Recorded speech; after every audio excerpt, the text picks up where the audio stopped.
네, 왕선택 통일외교 전문기자와 함께 오늘 회담 제2 특징과 배경 그리고 전망 등을 조금 더 자세히 전망해 보도록 하겠습니다. 자, 왕선택 기자 어서 오십시오. 네네. 예, 자 문재인 정부 출범 이후 첫 대북제인데요. 이미 네. 베를린 구상에서 문재인 대통령이 언급을 했기 때문에 그렇습니다. 시기적으로 굉장히 바쁘기도 했을 텐데 오늘 각 부처에서 지금 국방부, 대한적십자사, 통일부가 각각 발표를 하지 않았습니까? 그렇습니다. 보통 이렇게 합니까? 이런 적이 사실 쉽지는 않습니다. 예. 다만 이제 오랫동안 남북 관계가 단절이 돼 있다 보니까 이런 것들이 이제 새로 복원하는 과정에서 이렇게 된 것 같고요. 구체적으로 통일부는 이제 적십자사의 발표를 이제 후속적으로 이제 설명하는 그런 차원이 되기 때문에 같은 맥락으로 볼 수 있고 적십자사 문제는 어떻게 보면은 이산가족 상봉 준비라고 하는 차원에서 2달 정도 미리 제안을 해야 한다라는 차원에서 10월 4일 날 이산가족 상봉을 하려면 8월 4일부터는 남북이 협의에 들어가야 한다. 그런 역산이 나오기 때문에 8월 4일이면 금방이잖아요. 그래서 그렇죠. 그래서 이제 오늘이 태길이 된 것 같고 군사회담도 마찬가지입니다.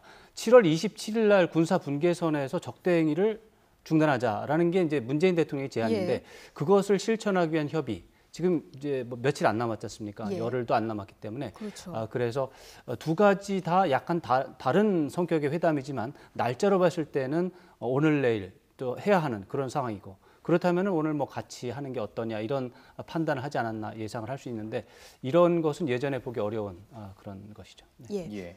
두 가지 지금 뭐 여러 가지 그 각자 부처에서 나왔던 이야기도 그 배경을 설명해 주셨는데 두 가지 회담을 동시에 제안한 배경도 마찬가지로 볼 수 있는 거겠죠? 네, 그렇습니다. 이게 날짜가 겹쳤다라는 것이고 군사회담의 경우 7월 27일에 주목하고 이산가족은 10월 4일에 주목하다 보니까 역산해서 이제 오늘 날 이제 제안하는 날짜가 잡혔다 이렇게 봐야 되겠습니다. 예.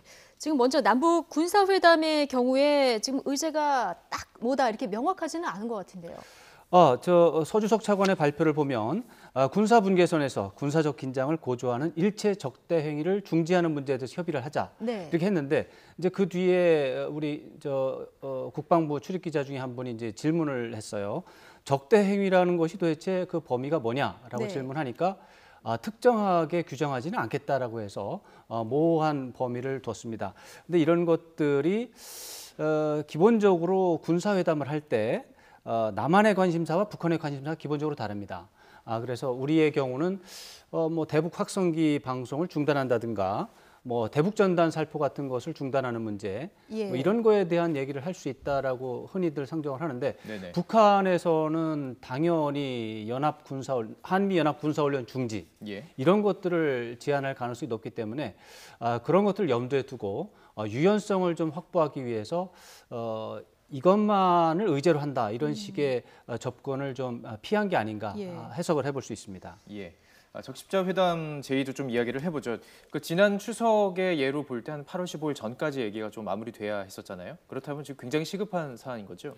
그렇죠. 2달 정도 준비를 해야만 이것이 그동안의 관행으로 봤을 때 또 오랫동안 남북 이산가족 상봉을 안 했기 때문에 2달의 시간이 주어진다고 해도 준비하는 쪽에서는 빡빡하기 때문에 그래서 날짜가 잡힌 거고 지금 베를린 선언에서 문재인 대통령이 설명한 대로 이산가족 상봉 신청자 원래 한 10여 년 전에 13만 명이었습니다. 그렇지만 현재 생존하신 분이 6만 명밖에 안 되시고 절반 넘었게 줄었군요. 그리고 그분들 다 평균 연령이 80세가 넘으셔서 81세 굉장히 시급한 사안이에요.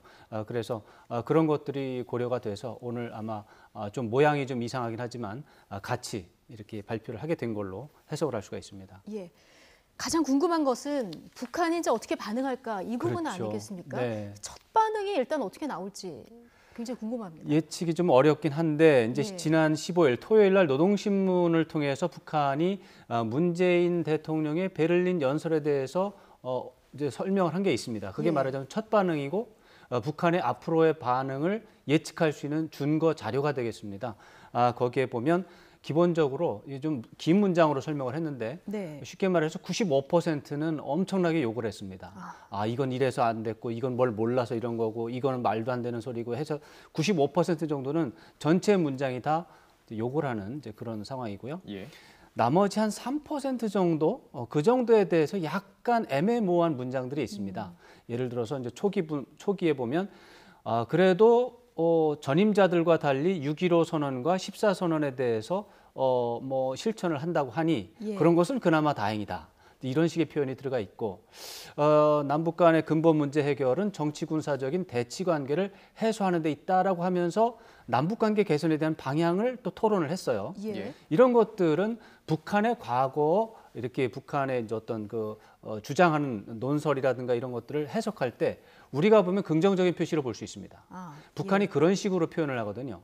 이제 95%는 맨 욕을 하다가 마지막에 한 문장 정도 네. 이제 긍정적인 문장 하나 끼워 넣는 건데 실제 그 긍정적인 문장 한 문장이 북한의 원래 그 자기 입장인 것이죠. 예. 그런 것들이 과거에 많았기 때문에 예. 이번에도 그런 식으로 해석을 했을 때 북한의 15일 노동신문 논설 반응이 긍정적인 요소가 있다라고 이렇게 판단을 한 것 같습니다. 조금 이렇게 유연하게 바뀌었군요. 바뀌고 있군요. 바뀌었다고 추정할 수 있는 부분이 있는 것이죠. 예. 이것은 아직 이제 남북 간에 이제 그 서로가 이제 교통 통신이 차단된 지가 오래됐기 때문에 북한의 입장을 정확하게 하려면 사실 물밑 접촉해야 되고 예. 사전 접촉해야 되고 이런 것도 해야 되는데 그런 것이 지금 안 되는 상황이잖아요. 안 되기 때문에 노동신문의 문장만 가지고 이제 판단을 하는 그런 안타까운 상황인 것인데 그 상황을 볼 때 긍정적인 요소가 있다 이렇게 판단을 하고 예. 아마 정부가 오늘 전격적으로 회담 제안을 결정한 것이 아닌가 이렇게 볼 수 있습니다. 긍정적인 요소가 있는 부분은 분명한데 일단 군사 당국 회담 이 부분에 대해서는 지금 사실 입장 차가 큰 거 아니겠습니까?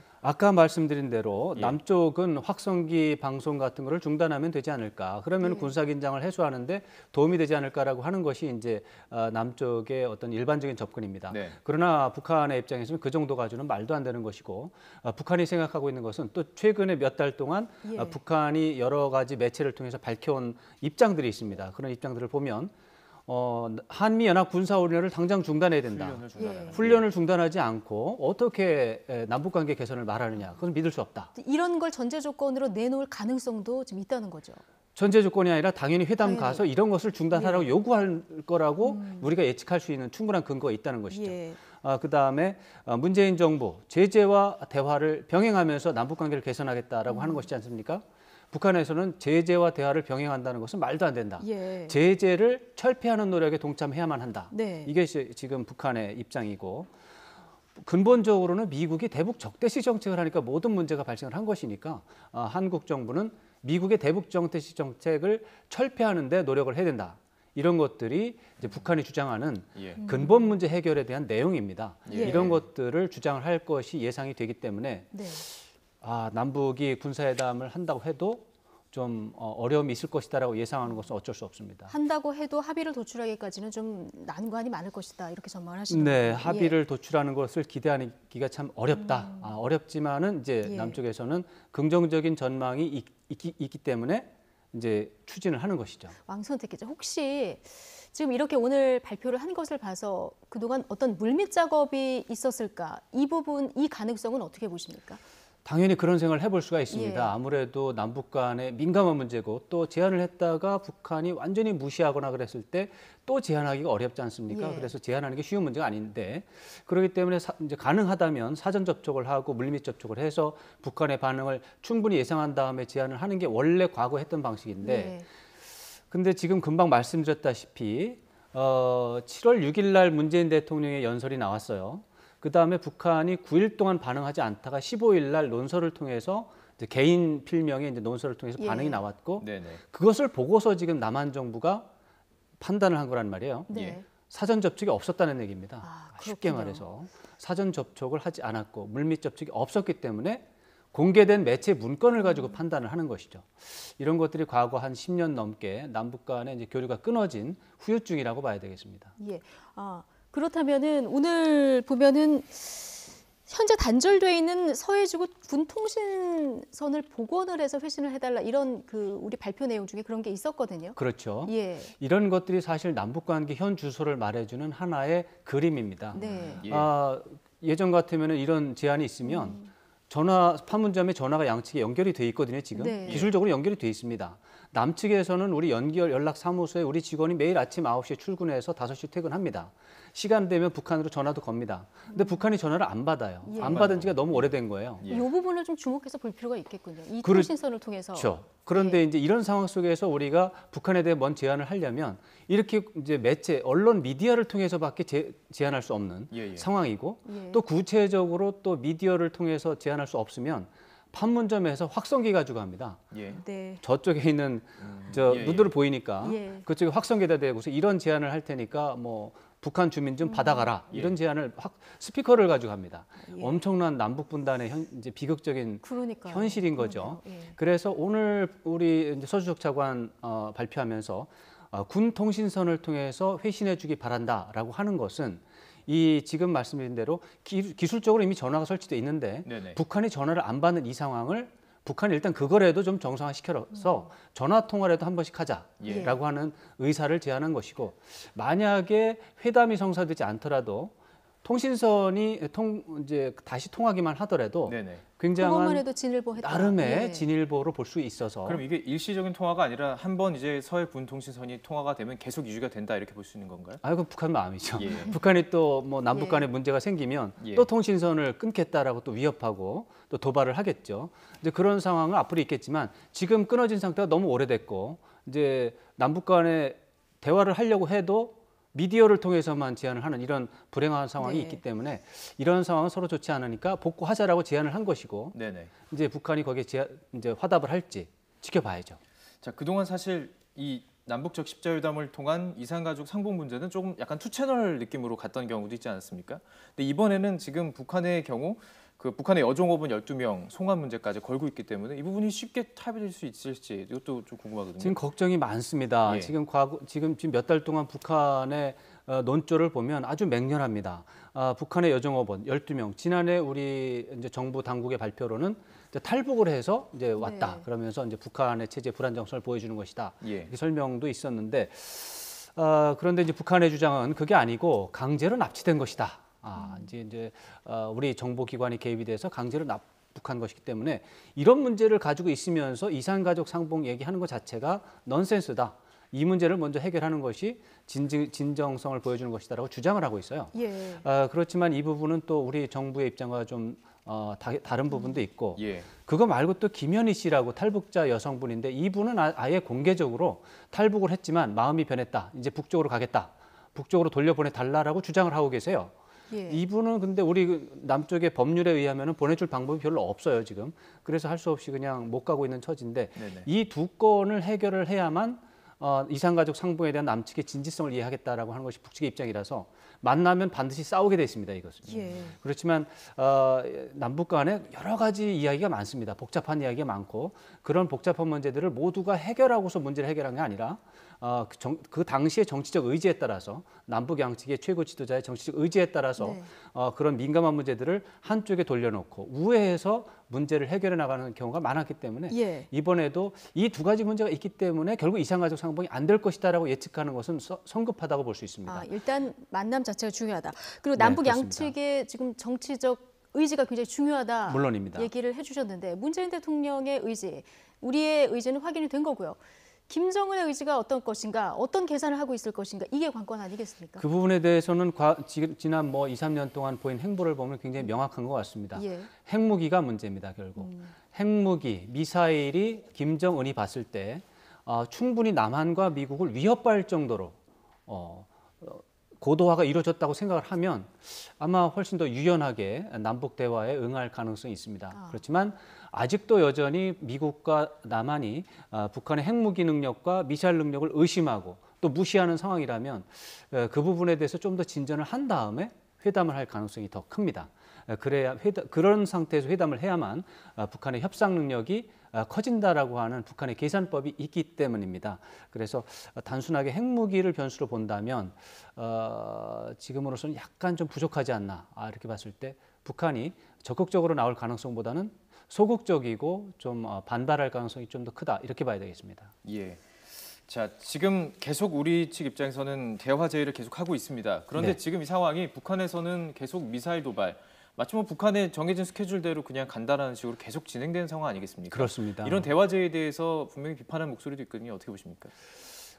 이게 이제 문제가 됩니다. 이게 남북 관계 개선을 해야 되는 건 또 다른 문제인데 예. 북한 핵 문제 가지고 북한이 또 도발도 하고 도발을 하는데 또 대화하자고 하는 것도 굉장히 모양이 안 좋은데 네. 그렇지만 이제 남북 관계의 이제 긴 역사를 보면 북한의 도발을 가지고 이제 회담 문제 변수를 삼으면 사실 결국 우리가 남북 관계를 주도할 방법은 영원히 없습니다. 예. 왜냐하면 북한은 군사적인 도발의 시점, 예. 군사적인 도발의 수위 이런 것들을 여러 가지를 바꿔가면서 존재감을 과시하고 또 협상력을 관리하는 그런 전략과 전술을 가지고 왔거든요. 그런 상태에서 도발을 변수로 삼아서 도발을 하면은 대화를 안 하고 도발을 안 하면 대화하고 이런 식으로 간다면 우리가 원하는 대화를 할 가능성이 영원히 없습니다. 그래서 도발 자체는 상수로 두는 게 하나의 방법이 되고 이번에 예. 베를린 구상에서 문재인 대통령도 정경 분리라고 하는 원칙을 제시한 바가 있습니다. 정치 군사적인 부분은 또 그대로 가고 예. 거기서 대응을 하되 그 정치 군사적이 아닌 나머지 부분에 대해서는 일관성 있게 노력을 한다. 이런 부분이 있거든요. 그런 차원에서 볼 때 앞으로는 북한 도발이 있다고 하더라도 대화와 회담은 사실은 북한에 대해서 우리가 뭔가 이렇게 떡을 주는 그런 차원으로 하지 말고 예. 도발을 했을 때 책임 규명을 하고 항의하고 문책을 요구하고 그런 수단으로 활용하는 그런 컨셉으로 바꾸는 게 오히려 도발과 이 대화 문제의 그 모순을 해결하는 방법이 되지 않을까 이런 생각을 해보고요. 역사적으로 봐도 사실 이게 좀 그럴 수 있습니다. 왜냐하면 1992년도 1월 달에 북한과 미국이 처음으로 고위급 회담을 한 게 북미 회담의 시작인데 그 당시에 미국이 회담을 해주는 것 자체가 떡이었습니다. 그게 네. 인센티브였습니다. 네, 네. 그 이후에 회담을 하면은 인센티브를 주는 걸로 인정이 되었기 때문에 지금도 남쪽이나 미국에서는 회담을 하는 거에 대해서 지금 좀 뭔가 뺏기는 게 아닌가 이런 인식을 가지고 있어요. 예, 예. 지금 상황이 많이 변했습니다. 회담을 하는 것 자체가 떡을 주는 게 아니고 우리가 회담을 해서 대화를 해서 항의하고 또 문책을 요구하고 도발을 중단을 예. 촉구하고 또 평화를 견인해내는 수단으로 삼는 그런 개념으로 좀 변화시키는 노력 이런 것들이 굉장히 필요하지 않을까 예. 이런 제안을 해보고 싶습니다. 지금 남북 군사당국 회담 우리 측이 7월 21일 제안을 했는데 이제 이번 주 금요일 아니겠습니까? 네. 이게 이번 주 안에 북한이 어떤 입장을 발표를 할까요? 글쎄 이제 그 부분 이제 대체적으로 남한과 북한의 패턴을 보면 예. 남쪽이 무슨 제안을 하잖아요. 북한이 그 북한은 날짜에 제안을 하죠. 답변을 예. 하는데 예. 역제안합니다. 예. 항상 예. 그 제안 중에 이게 틀렸으니까 그 틀린 거 바꿔서 내일 모레 다른 이런 그걸 형식으로 바꾼다거나. 네. 예. 내가 제안하는 대로 수많은 하자. 조율이 있겠군요. 그래서 역제안을 하고 그러면 남쪽에 또 반대쪽에서 그거 틀렸으니까 우리 제안대로 이렇게 하자 해서 한 2, 3일 정도, 3, 4일 정도의 그 수정 과정을 거쳐서 결국에는 임박하게 대화를 하는 그런 패턴이 많았습니다. 예. 그래서 북한에서도 무조건 무시하거나 무조건 폐기하기보다는 약간 좀 애매모호한 내용으로 역제안을 해가면서 남쪽의 입장을 또 이렇게 보거나 아니면은 북쪽이 원하는 방향으로 남쪽을 길들이려고 하는 그런 노력을 하지 않을까 예상을 할 수 있습니다. 네. 네, 왕선택 통일외교 전문기자와 함께 이야기 나눠봤습니다. 고맙습니다. 네.